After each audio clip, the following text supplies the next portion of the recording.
Hello guys, welcome back to the channel. In this today's tutorial, I'll be showing you how you can hide comment on Instagram. Okay, first of all, open your Instagram application on your phone, and after you have your Instagram application opened, you can go to your profile. So you can tap on your profile button right here and select a post you want to remove a comment from. And for example, I'm gonna go with this post, so we can tap on the post, then we can go to the command section. You can tap on this command icon right here and select a comment you want to remove from your post, and I'm gonna go with this comment, so we can just tap on the hide option.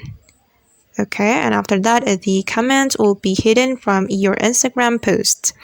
And alright guys, that's how we can hide comment on our Instagram post. I hope this tutorial will be useful for you. Thank you so much for watching, and if you found this tutorial helpful, don't forget to hit the like button, leave your comments, and also subscribe to this channel. See you on the next video.